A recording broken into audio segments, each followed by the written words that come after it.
All right, back again. Um, Another solo episode today. It is been a good week. Had a ton of fun in the last episode. If you missed it, I was with Kiwi Herschmann. We, in honor of Labor Day, had a barbecue at around 11 o'clock in the morning.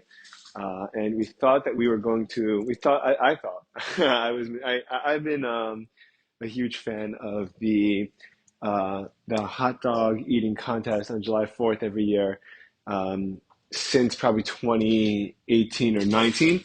I was living in Manhattan at the time with my good friend Zach Unger and Andrew Weintraub. I was living in that apartment for maybe 2 months, 3 months. I moved to Manhattan, and we were talking about it for a long time. And we graduated college 2017, and then we moved in. We're all excited, and I hated living in the city, but we moved in like end of June, and then I was probably back out of the city again in early August. So I didn't last very long in Manhattan, um, but one of the things that we did do was throw a housewarming party on the weekend of July 4th. And one of the things that we did do the subsequent morning when we were hungover and tired was start watching the hot dog eating contest. And since then, it's kind of been inside, just a fun little group activity to keep track of.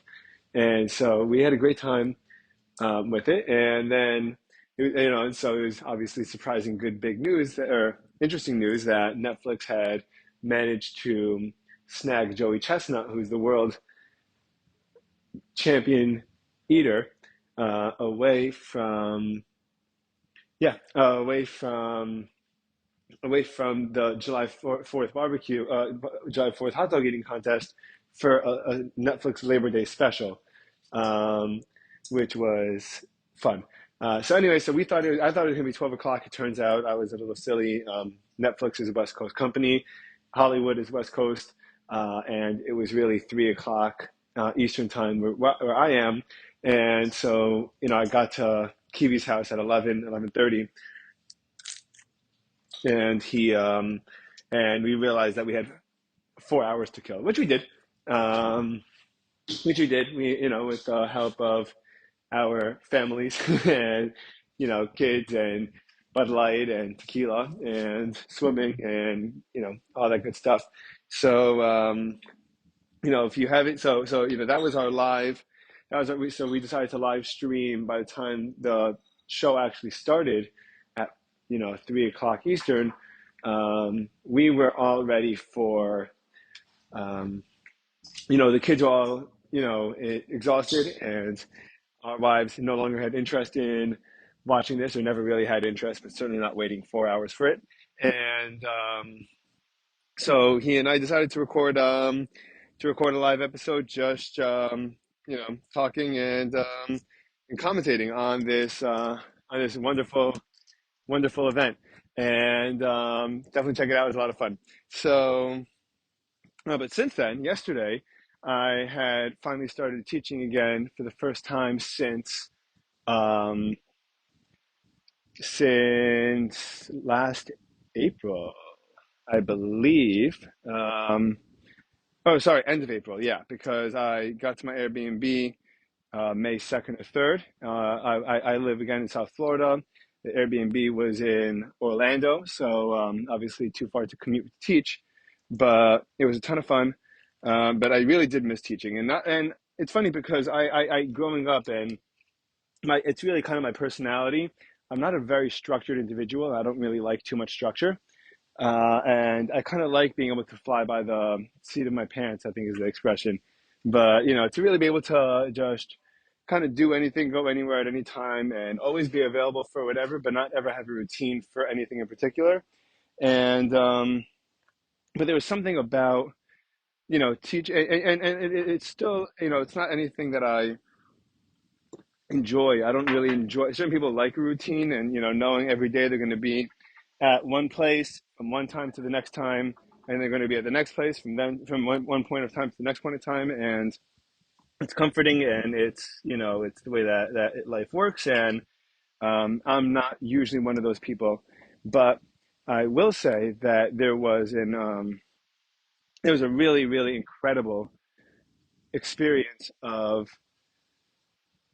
there's something about teaching, and there's something about dealing with high school kids that are not really tainted so much by the world yet. And I was talking. I feel like I mentioned this before, but I don't know if I have on this podcast. And I'm sure I'll say it again. I'm sure I've said it before, but one of I did not initially want to teach high school. I wasn't really interested in high school students. I remember looking back on my life, my high school self was probably my silliest self.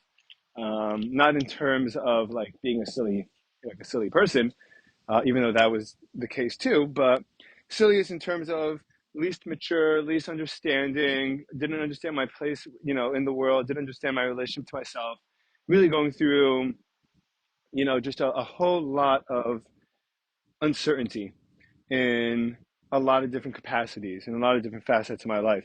And I felt like, when I was in college, I may not have had everything together, but, a lot more of my shit was together in college than it was in high school. And I had a little bit more of a sense of self, and I was a little bit more intelligent. I could comprehend a little bit more complicated and mature topics, or ideas in a better way.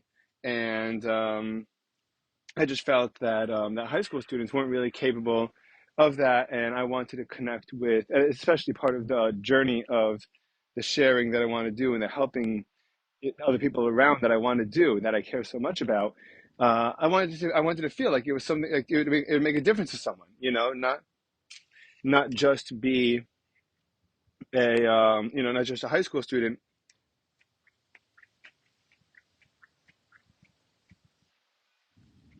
It's figuring out his life, little by little, and how much of an effect I really have on a high school student. By the way, excuse the temporary pauses. I'm just trying to light up a cigar over here.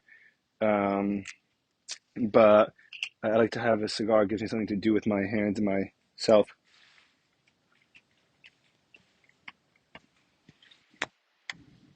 while I'm talking. So anyway, I'm teaching so I start teaching, and and then I notice something. Aside from the wholesomeness, and the actual creative brilliance that a lot of my high school students have. And, I always heard this expression neuroplasticity. I heard that students learn best, that people learn best when they're younger. But I never really, I figured, okay, yeah, I mean, like, yeah, you figure out how to go from not walking to walking. You figure out how to not to speak to words, like, that's cool, sure. But, that's not, that's certain, I mean, how sophisticated could that be?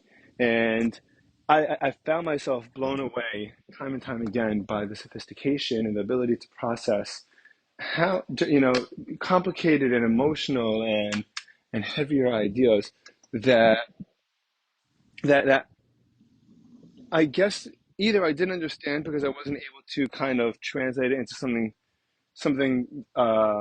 relevant. I don't know about relevant. Yeah, relevant. Something that was tangible in my life.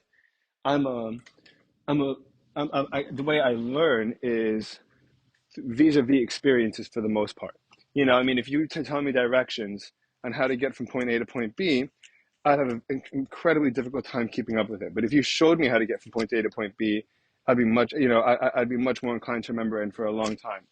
Um, and so I'm sure a lot of these topics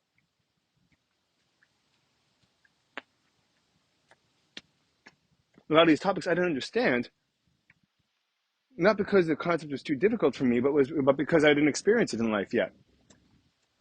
And so I kind of expected these students to be the same way, and they really, really weren't.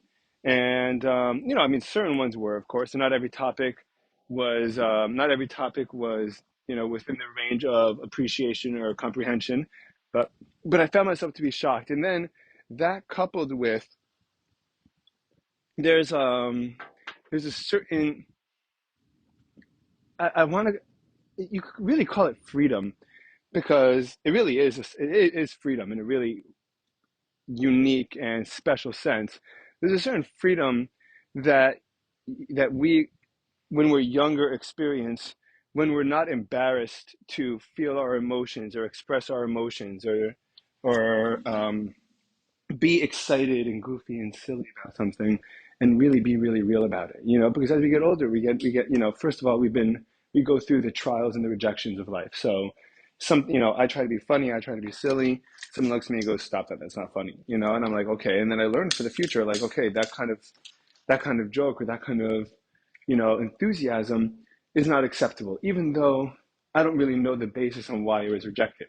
It could have been rejected because I was trying to be silly in math class, and it's and math class isn't the time to be acting, to be silly like that. But a really good time to be silly like that could have been English class, and or something else, something in that fashion. So as we get older, I think we kind of we face rejection, and then we're kind of afraid to really be our true selves, or to be our unfiltered selves, I guess you could call it. And there's a certain freedom to being unfiltered. There's a certain freedom to saying, like, hey man, like, I'm really excited about this. I had a student that used to do his presentations in English accents, and he's not English, and some accents are better than others, and sometimes he would do it was better than others. But he would do it, and the whole class would start to groan, and I would really shut them down, and I would say, listen, man, like, listen, if you don't want to do it like that, you don't have to do it like that. But you're not going to put this guy down because he wants to do something this way. It's not fair to him, and not even that. I'm hoping that this guy could turn out to be an actor one day. This kid could turn out to be an actor one day. This kid could turn out to be an orator or a public speaker one day, and it would be really, really, really important for him to have to keep this skill, and to keep this instinct for accents, and even for comedic purposes, anything, to entertain his kids, to be a teacher, to be an actor, to do anything. And why would we want to shut that off? Uh, just because it's silly, because we'd feel uncomfortable doing it in public, we'd feel uncomfortable doing it in front of a principal, or a authoritative figure. That's not a good reason to shut down. So I've noticed that many of the high school students that I deal with, they have yet to be rejected by the world. And when they're yet to be rejected by the world, they're not afraid to really be themselves. And it's it's something that I think about. I don't think about it a ton, but I do think about it, because I think that we're social animals, we're social people. We look to be accepted in any kind of setting, in any kind of texture. And so, like, we understand that when there's a certain activity, there's a certain way of speaking that could get us what I would call, what I've heard referred to as social currency. If you and there's always those kind of guys growing up, or girls growing up, where in order to be funny, you're putting other people down. And why are you putting other people down? Because it would make everyone else around you laugh. And once other people around you are laughing, then you are perceived as, this popular figure, this leader, this whatever it is, and that and you and the sense that you belong. And you may not even belong for a trait that's even really organically you. You might not even necessarily be accepted in whatever circle you're in, based on something that's authentic and honest. And instead, you shut off that authentic part of yourself and that honest part of yourself, and you trade that in for what other people perceive to, what other people value. Now, and this also applies to a lot of things. This applies to money. This applies to status. This applies to, and then we have to think to ourselves, or I have to think to myself rather, you know, why is this?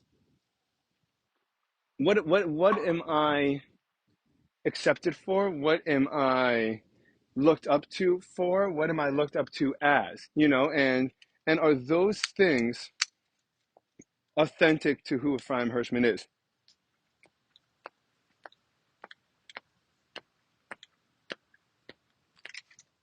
That's a really tough question to ask yourself.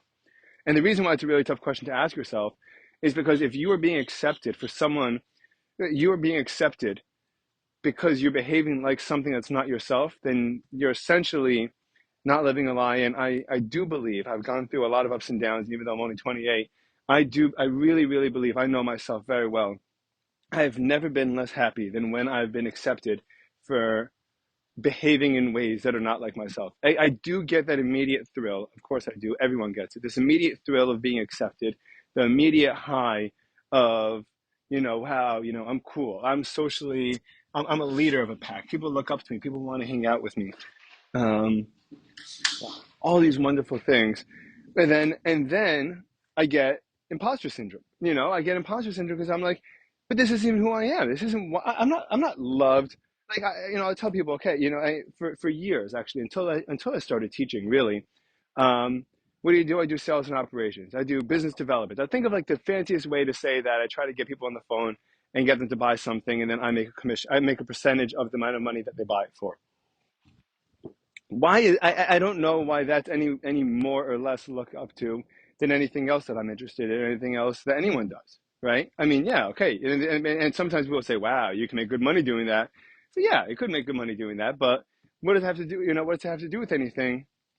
And I felt like I was a fraud. I've written many poems and I've written many stories, letters to myself about this feeling of being a fraud. That I'm not honest to myself. That I don't spend enough of my time pursuing who Ephraim Herschmann really is.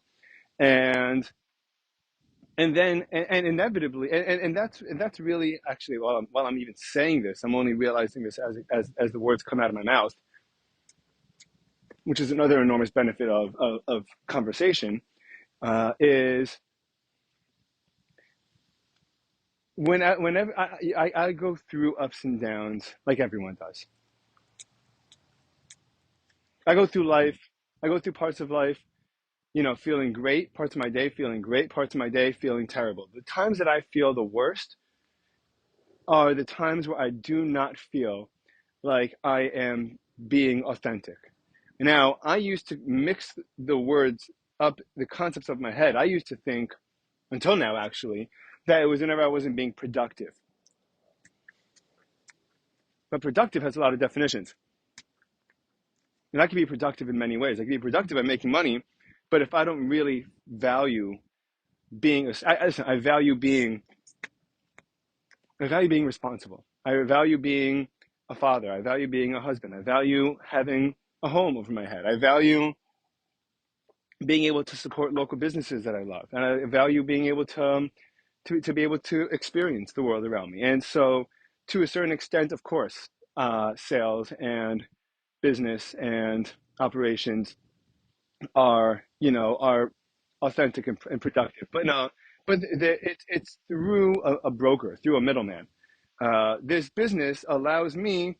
So I'm doing a trade off. I'm trading off X amount of my time and X amount of my effort and X amount of my energy and my potential, doing something that I don't like. So later on, I can do something that I like a little bit more.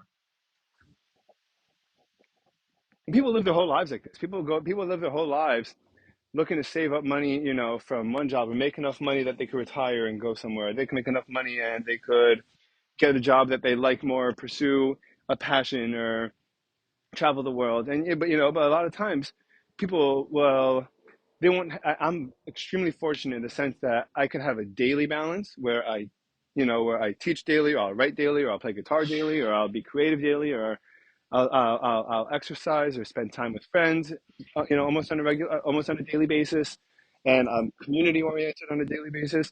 I'm extremely fortunate that I don't have to put that off for 40 years, because I don't know how I would make my way through life. I would have to, I'd have to feel, I'd have to numb myself.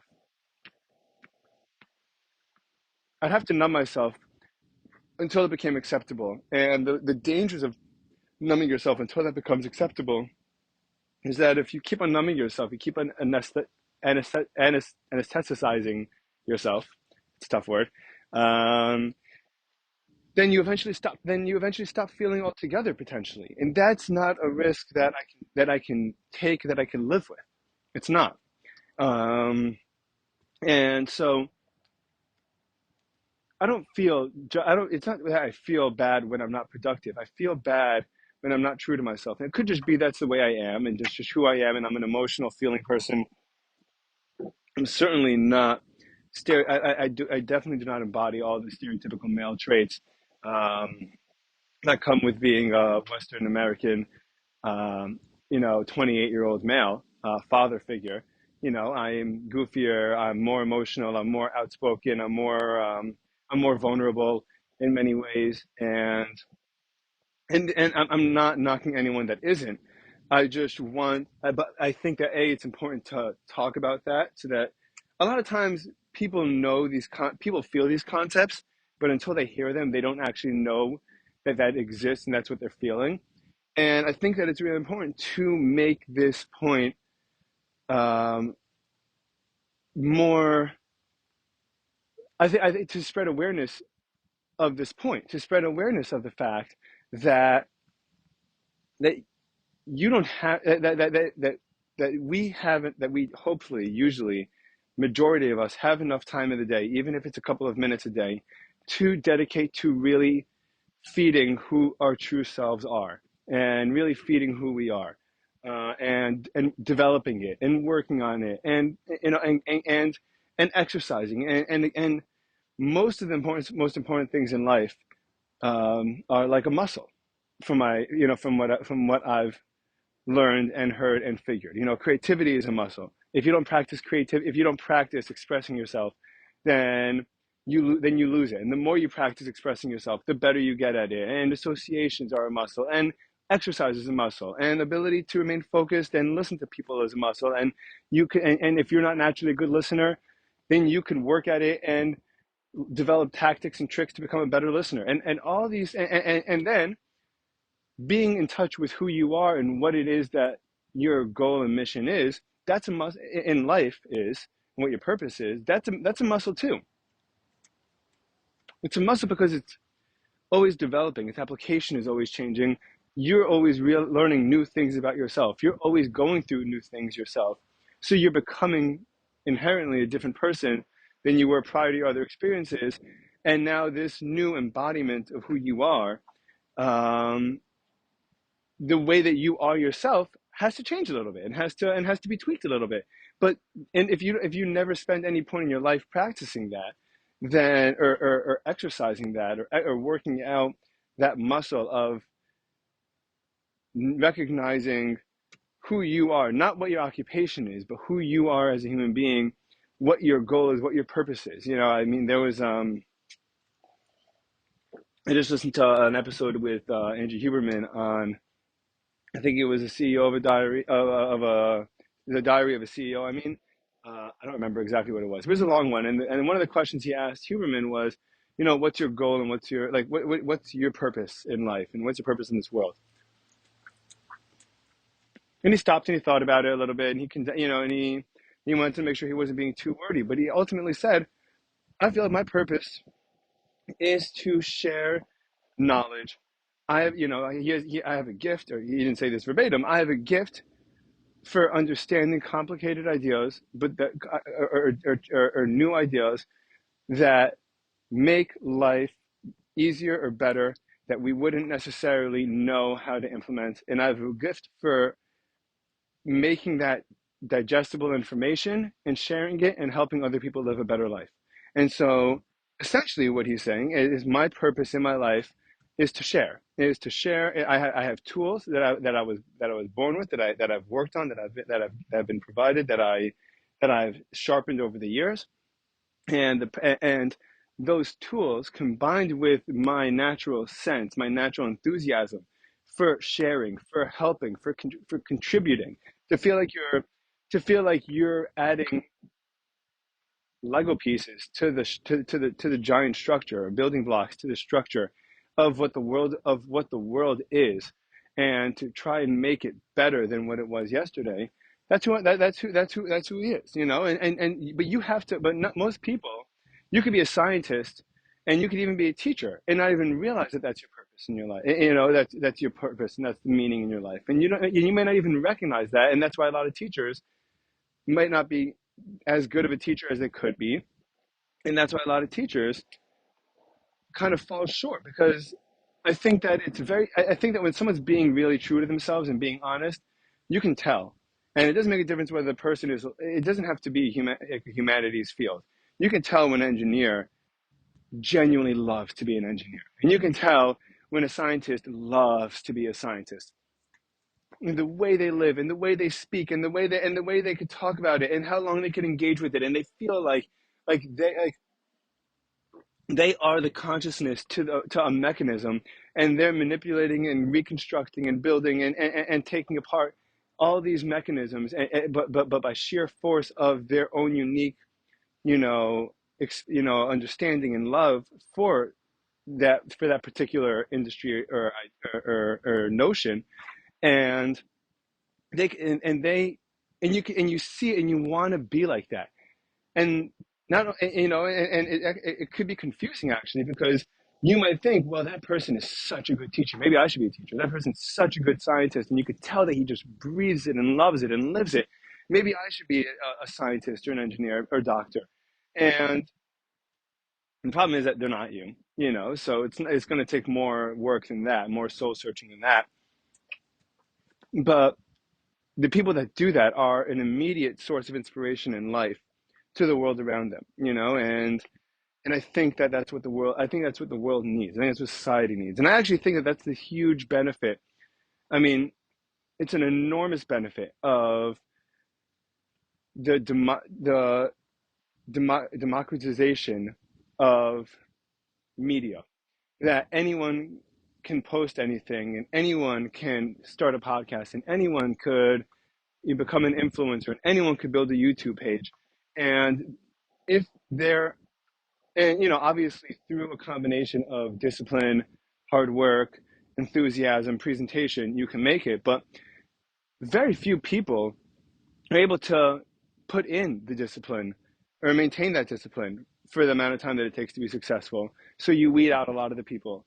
Very few people that don't feel like their entire being is enjoying the research that goes into something like into a YouTube channel, or into a podcast, or into a TV series, or whatever it may be.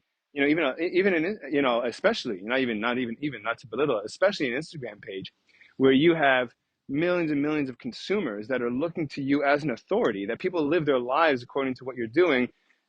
And it's very, very difficult to convince millions of people of something unless you really, really believe it. Now, of course, there is propaganda, and there is, quote unquote shtick. Um, but when you see a bootstrap operation, when you see someone just rise up that you never heard of before, that doesn't, that there's millions of Stanford students that have come and gone through the years, but only a couple of them have done or I don't know if any of them have done what Andrew Huberman is doing. Or there's a million comedians, but that, ones that are doing what Shane Gillis does, you have to, these people have discovered who they are. And that's part of the reason why we look up to them, because not only do they do a great job of what they're doing, but you could tell that they are embodying their spirit is being extremely well nourished, and their soul is being cared for, and who they are as a person is being worked on and developed. And I mean, and again, you want to talk, okay, what does it mean to be, a good person? You want to be more educated, or you want to be kinder, more polite, whatever it is. But, and maybe they're not all the nicest people in the entire world. But the point is that these people have obviously identified something within them that makes them, that speaks to them. And then they have just pursued it and continued pursuing it and capitalizing on it. And I think it's interesting. The other thing I think a lot about, is the fact that a lot of people, in order to get to that place in their lives, have had to make tremendous sacrifices. They have to sacrifice comforts. They had to sacrifice. They had to sacrifice stability. They had to sacrifice, opportunities for convenience, and and something that's relatively easy. And they go through harder times than they need to in order to achieve this. I cannot say with complete honesty that I've done that. You know, I'm a very conservative and when I say conservative, not politically, but conservative in terms of I'm risk averse with almost everything I do. I don't like the feeling of being lost, trapped, don't know what to do next, don't know where to go, don't know where my next paycheck is coming from, don't know where I'm sleeping tonight. I cannot do that. I mean, maybe I could, but the things that I value in my life, which is community, which is religion, which is family, which is stability, um, a lot of that keeps, a lot of that I will prioritize over blindly chasing a dream down and hoping that I achieve it. And I have an immense amount of appreciation and respect and admiration for people that don't have that are able to get past the barriers that hold me back. But what I do have and what I have been working on, and the thing that I think that majority of people, because I think majority of people are in the same camp as me, in the same boat as me. They don't, I mean, you could live in Manhattan and you might always want to be a playwright or an actor, or you might always want to open your own Irish pub or a brewery, whatever it is. And instead, you're working at Goldman, or you're working at an accounting firm, or you're working as a barista, or you're working whatever job you're doing. And you just feel like there's not enough time in the day. There's too many dead ends. There's too many. It's so complicated to chase your dreams down and to find yourself and to express yourself. Yeah, but you have a lot less of an excuse to do it when you do have stability. And I would look at myself and say, because I would, I mean, I'm definitely guilty of this. I'm sure a lot of people are.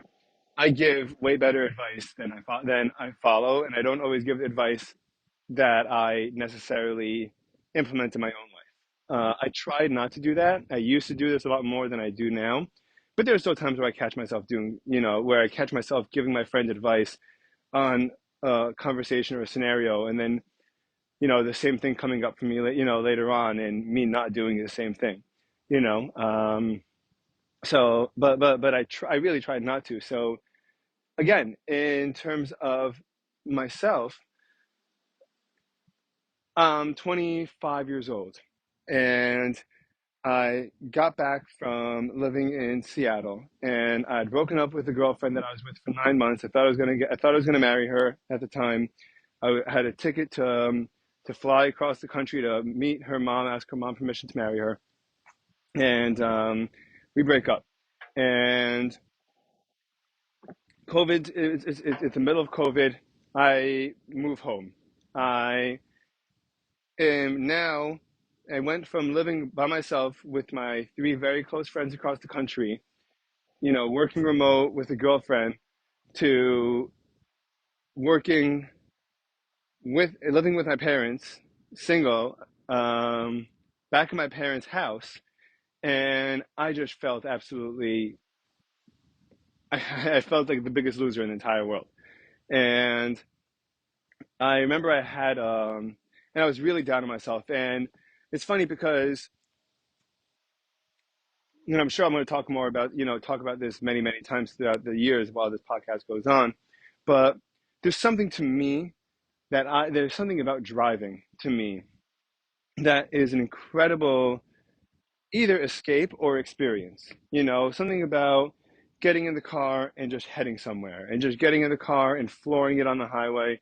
And I'm sure it's associations. I'm sure that I've listened to a lot. I mean, too much Springsteen, where he associates everything with cars and tearing down the highway. And I mean, it's all rock and roll. It's all, it's a lot of this stuff. But there is symbolism. There is freedom to getting in a car, but there's also captivity.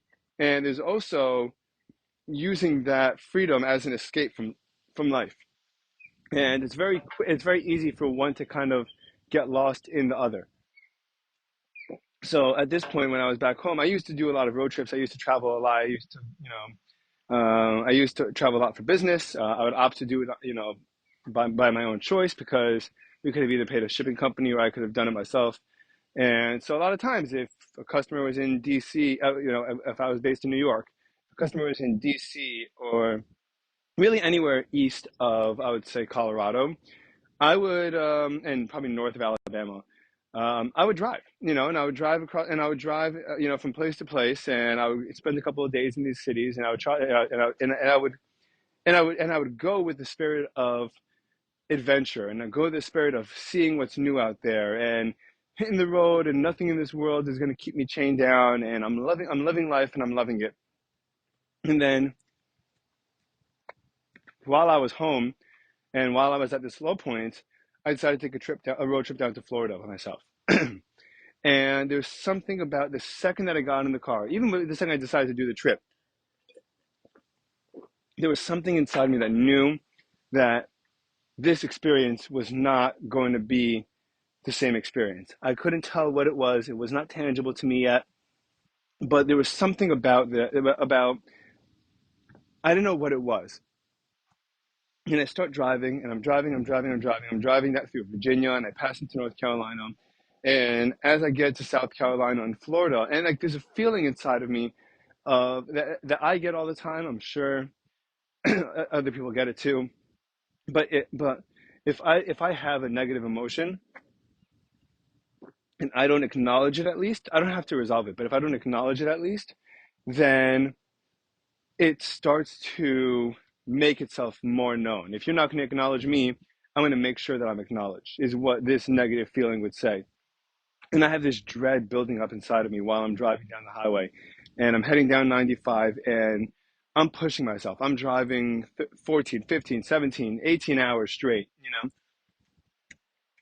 maybe not 18 hours, maybe 14, maybe 13, 14 hours straight by myself in the car, and as I get to as I get through South Carolina, a massive storm, a massive storm passes, rolls over me, and I'm driving into a tornado, or a hurricane, whatever it was. It felt like it was just I felt like I was driving into the end of the world. And while I'm driving into while the environment around me is shifting, this kind of sense of dread in myself is building up as well. And and I and I realize that I'm not driving because I'm free. I'm driving because I'm a slave and I'm running away. I'm not driving because I'm on an adventure. I'm driving because I'm trying to escape myself and who I am and who my life is. And this is not, and I'm doing anything to get out of that. I'm doing anything I could. I'm literally putting as much distance, physical distance, between my life and who I am, my life and everything, as I could, and just heading down.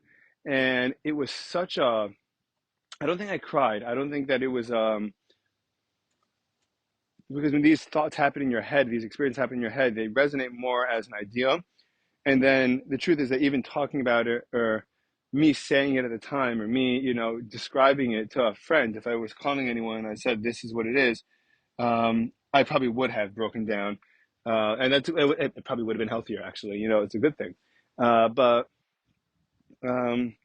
that's when I realized that I wasn't living honestly. And I'd spent so much time ignoring who I am and making excuses as to, why I can't pursue being my true self, that I just, there was an emotional reckoning that just happened. And I had to do a lot of things. And even, part of the reason why my life was kind of, was so unorganized, and I felt so incomplete, was because I told myself that I'm only going to live at home for a very short period of time. I'm going to move out. I'm going to move away. And so what's the point in like building up a life in my parents' house, in that community, in that neighborhood, if I'm just going to, if I'm looking to leave it as soon as possible. But as soon as possible is never as soon as what you need, I guess.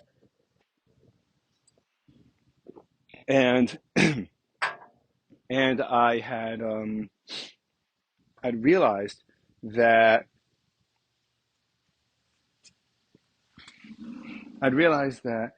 I'm a bigger loser if I let where I'm physically sleeping at night determine what I'm gonna do with myself and my time in my life. And that I'm the biggest loser there is. If where I sleep is going to determine how true to myself I'm gonna be, and how I'm gonna live my life.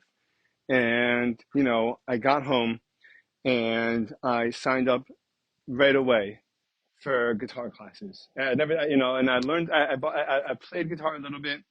I didn't. I knew a couple of chords. I would practice the few chords that I knew and change them, but I really needed a teacher. I'm not a very good self learner. Another thing that I'm sure a lot of people can relate to. I'm really, really not great. I'm even bad at YouTube learning. I'm really bad at, like, I really need something about me that needs another human being with me, and another human being to.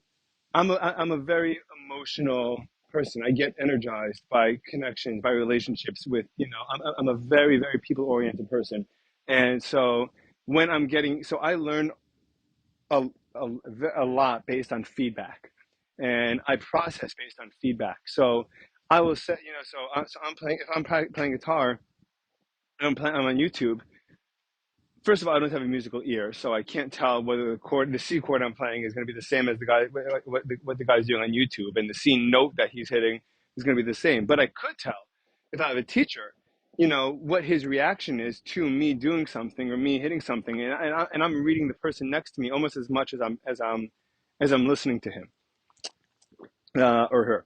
So I um, so I signed up for guitar lessons, and I started being more proactive about taking whatever time I had. Again, just because I'm living somewhere that I don't want to live, and just because I'm in a scenario I don't want to be in, and just because I have a job I don't necessarily love, and just because I'm single and I'm not in a relationship. If all these factors are all external to who I am, and these factors don't have anything to do with the way with me nurturing what my sense who I am in my soul and my spirit. And so I started taking the time to write more. I started making the effort to come up with prompts, and I call them prompts. Like, for example, if I said, it's 9 o'clock at night, and we're sitting around a cackling fire. What do you think of? Tell me the scene. Give me the details. Are you in a plushy red armchair like in the cartoons and the movies? Are you sitting on the floor with your friends after you just had a snowball fight and you're 10 years old, and you have a mug of steaming hot chocolate with a couple of little marshmallows plucking around in there? Do you like what do you see? And I actually for months got together a little writing group of a couple of friends of mine, and it would be for 10 minutes once a week, where we'd write for 10 minutes. Each of us would do a couple of prompts, sometimes longer, sometimes shorter, depending on what our availability was. And then we would read and send the poems to each other, based on the prompts. And I walked away and I felt like a different human being. I'm creative, and I have content, and I forgot about that memory, and I can't, and a lot of times, especially if you're talking and you're writing and you look back at it and you're like, I don't even know where that came from. I don't even know who I am. I don't even know. It's incredible how little we know about who we are, and how many experiences and memories and feelings that we just don't we're not in touch with on a regular basis, that we could access. And for me, that accessing that is such an important thing, and to capture it on paper, and to capture these feelings on paper, to be able to share, and to be able to have, and to be able to look back on it, to hopefully for my kids and grandkids to look back on if they care.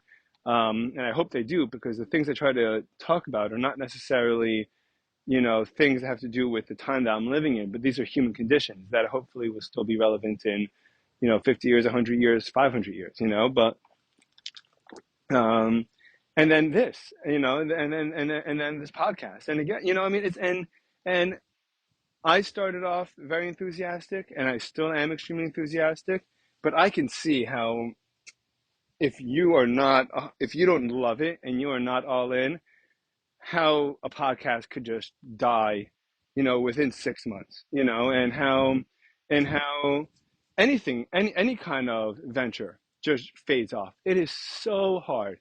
and they're unpleasant things. You got to reach out to people. You got to try to get people to talk. And what I don't want to, what like, I don't even know who you are, or we just did an episode last week. It's okay. Let's give it a couple more weeks, and then okay. But now what I have to do for this week? What I have to do? I want to do 3, 4, 5 times a week, hopefully, and what do I do, and how do I get to that right now? And yeah, there has been a good amount of solo episodes, and the truth is that I actually kind of like doing them now. It is hard. It is not always, it's not always easy. It's definitely gotten easier as time has gone on. And I think this actually has probably been the easiest time that I've had with this. Um, but it's been incredible. And if I didn't feel this way 100%, then I think this all would have fallen apart by now. Um, so I think that, it's really important to be true to yourself. But the way that we even got there was by teaching. Because when I see that these students have not yet been rejected by the world, and I see these 14 to 17-year-olds that are smart and their brains are as plastic as they're going to be and at the peak of their learning ability, and I bring up thoughtful topics, and I see and because they're not ashamed to show emotion, they're animated about it and they're excited about it. And if they're not excited about it, they don't know how to be polite and pretend to not be. And then I say, okay, well, this is something that I can't do. So anyway, this school that I'm teaching in um, is going through a little bit of I mean, it's an amazing place. I love this school, but not but and there's a middle school, and because it is an Orthodox school, it's not co-ed. So there's a boys' school, there's a girls' school. The girls' school is currently doing construction. The boys' middle school has moved into the boys' high school, and the girls' school has moved into the boys' middle school while the construction's happening. And subsequently, the size of our resources are just our space at least is cut in half. Um, so yesterday, I walk in for my first day of school, and I had first of all, I'm not. I don't like to get bogged down in nuance and details, and I don't care about administrative stuff. I don't keep up with teachers' meetings. I don't keep up with. I love dealing with the parents, and I love working with the students, and even with the teacher, with the principal about what I'm going to do and ideas for class. But I'm not going to teachers' meetings, and I'm not, you know, keeping track of what's going on in the school when I'm not there. And I don't know a lot of other faculty members. I literally come in, I teach my couple of classes, and I leave. Um, so I got in yesterday, and I was pretty blown away by everything that was going on the whole summer, and the sudden shift in instead of having a classroom with Chromebook laptops that I can use for assignments and a smartboard to use connected to my computer and the internet. One of the two classes that I'm teaching right now, excuse me,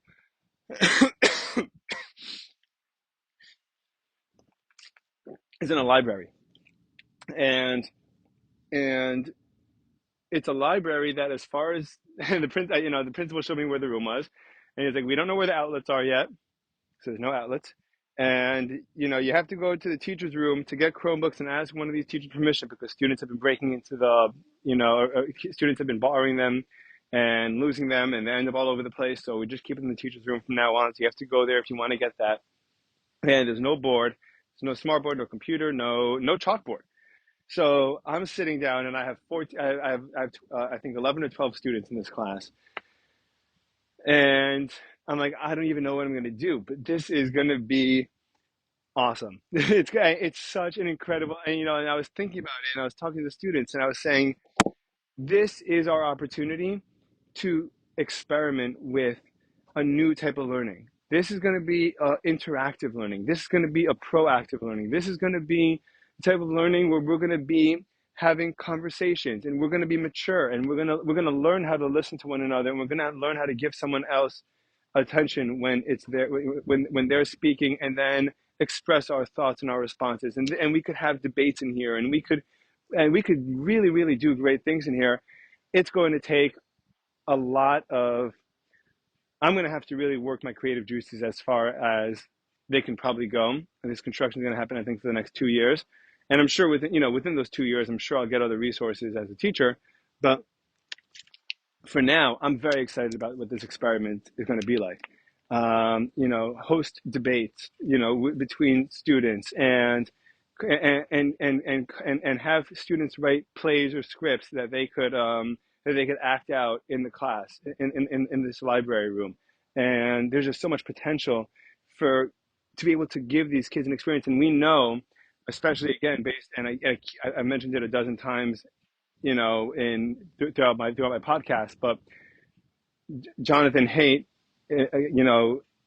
the social psychologist, I think is his title, but the author of the Anxious Generation, talks about how integral it is for children or for people to have human-based experiences, and especially for learning, and especially the way their brains are hardwired, that we're communicative animals and relationship-oriented animals, and we learn differently when interacting with one another than sitting behind a desk or just sitting behind a screen. And especially when we're young and we have all this energy and I mean, so there's a real opportunity. I'm very excited to see just how well these students could go, how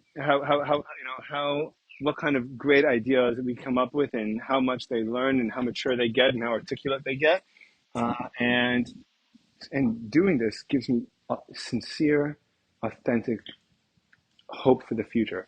I look I look at the class at my students when I teach a class, and I feel so good about the future because these kids are excited and these kids are smart and bright and funny and charismatic. And you know, if that doesn't get flushed out of their very being by cold bureaucracy, or soullessness, then our future is very bright, and I'm very, very excited about that. So with that, I'm gonna go get ready for my class. I got to get out of here in 10 minutes, but I will see you all soon. Bye, everyone.